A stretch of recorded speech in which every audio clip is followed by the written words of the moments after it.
Hello, I'm Kate and this is Ollie, and I'm going to do a very quick corrective airbrushing on Ollie. First of all, we're going to clean his face. He's basically got problem-free skin. We'll just get any excess dirt off.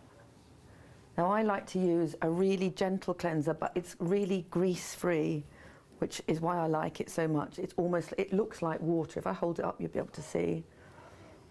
It's Le Maquillage cleanser, very popular in France. Leaves no oily residue. If you need to correct under the eyes, it's really good one to use. So, and relatively cheap as cleansers go. So we'll put that aside there.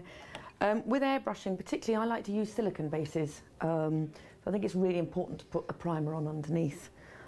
Any primer will do. Attempt to do their own primer, which I'll use here.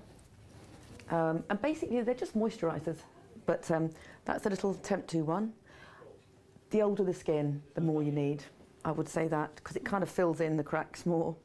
Ollie obviously doesn't need very much at all. So let's just quickly, so just put a bit of primer on, all over his skin.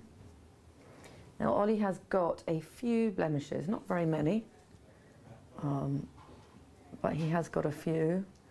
I was telling him about a new product we've got called Ten Skin, which is great on guys' beard lines or where they get trapped hair, so I'll demo that later. I'll just tell you that way, Ollie.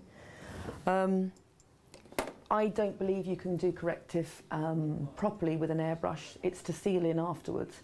So I would always go back to Le Maquillage or any corrective palette you've got, whether it's Kryolan or, but I like this one. So this is a little one we devised specially for students because it's so popular in the industry. But if we use this lovely pink colour, if I hold that up to the camera, you might be able to get that nicely in there, Paul. This is our famous student palette, and it's got all the corrective colours.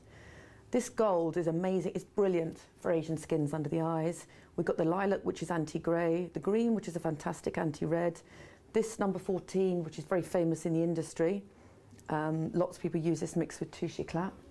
A lovely shade of brown, and then underneath we've got very popular lip and cheek colours. But so we did this really for students to make it cheap and just available and quick to use on set. So if we just take a bit of the number 14 there, I'll just mix that up there.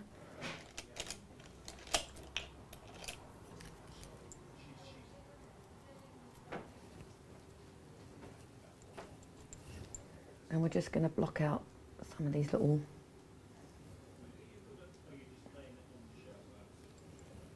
He doesn't really need anything under his eyes because he's young and he hasn't really got a problem. But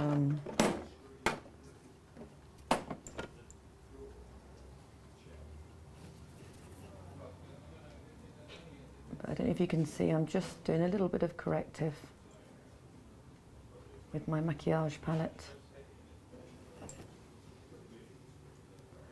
I think also it's very common that people are slightly, Ollie, if you just turn that way towards Connie, that people are slightly redder around the nose.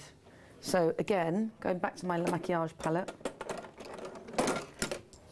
if we just go in with that lovely greeny colour and a bit of base mixed in, just to take that away. This is something I don't think you can do with airbrushing. I don't think you can do your basic corrective with airbrushing, but you can certainly seal it all in afterwards.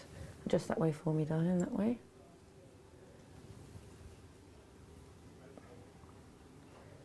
So now I'm just doing a little bit of corrective, and you might well ask, why bother with airbrushing at all? But the reason is it's silicone and it seals it in brilliantly, so you get the longevity that you don't always get otherwise. Okay, I'll start on the airbrushing now. So the skin's primed, covered. Obviously, we don't want him to look like he's made up. We just want him to look a bit more perfect than he already is. Okay. So I'm now Temp 2 comes in a range of 10 colours. But with airbrushing, you only need a tiny bit mixed in. It comes in a range of 10 colours, going from 1 to 10, which maybe it's 1 to 12. But the most popular colours are 3, 4, 5, and 6. So with Ollie, I'm guessing he's going to be a number 5. I've got a bigger one here because I do quite a lot of airbrushing. But it's good to get the starter kit. You only need a tiny bit in. I don't know if, Paul, if you can get a close-up of, you can see how small the bowl is. If I tilt that towards camera without it tipping out, you can see it's literally half a thumbnail full, and that should be fine for a whole face. So I'm going to put one drop of mixing medium in. You don't have to do this. It just makes the flow a bit easier. Switch the machine on. Now you can, as I hold it up to camera, you'll be able to see the stuff coming out. Always, Ollie, if you just turn that way for me, always never start on your actor's face. Always start near to your actor, otherwise they'll jump. Ollie's never been airbrushed before, so he's not going to know what's happening. But a lot of actors feel that they're not going to be able to breathe, but it's fine, we go very carefully. So I start on the near Ollie, and I can slide over. It's not such a shock for them when you do it. And I do it in washes. I think if you do it in circles, you're going to get build-up, and that's exactly what you don't want.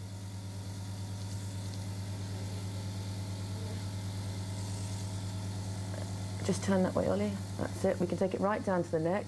It stays on really well, so you don't tend to get problems with collars. When you get to the nose, just tilt it down so it's not going up their nostrils, because obviously that is not pleasant. And if it's a lady you're doing, avoid, if they've got any downy fine hairs on their face, avoid those areas. Airbrushing is not good near hair or wrinkles. You can see I'm just doing a very gentle light wash. How does that feel, Ollie? It's not too uncomfortable? No, not at all. As you can see, I'm just using my eye. Now, if that was my actor sitting in my chair, he's got it's a tiny bit of dry skin that's picking up there. It's hard to cover because it's 3D. But I'm pretty much nearly there. Just turn that way, Ollie. He's got a slight shaving rush here, so I'm just going slightly heavier.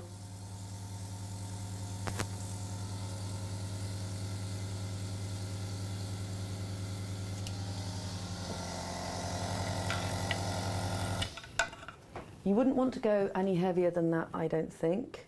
You would, afterwards, brush through the eyebrows, because you get some overspray. And just close your eyes for me, Ollie. Just the ends of the lashes, just to make sure there's no... and I think we're all used to working on HD. There's any number of brilliant HD powders out there. My personal favourite is Le Maquillage HD. It's relatively cheap, terribly fine, so a problem on set. But if I hold these up, Paul, you might be able to get them. That's the HD one, and if I take the lid off, it's almost like dust in the air. You can hardly see it. So less is more. You really don't want to use very much. On set, we like to powder down with a pressed powder because it's too dangerous to go on set with a loose powder. And Ket's is the best because it's the finest. So I know it looks scarily white, but actually it's fine. And you really don't need very much. I think with Ollie, let's do a little bit just down the nose. Because you don't want to lose the lovely sheerness of the airbrushing. So I'm just going to dust that down.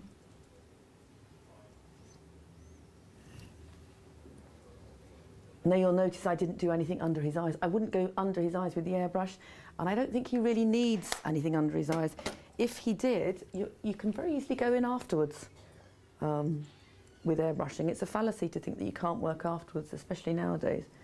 So you can always just touch up there and there. Just with a little bit of touche éclat, or whatever you like to use under the eyes.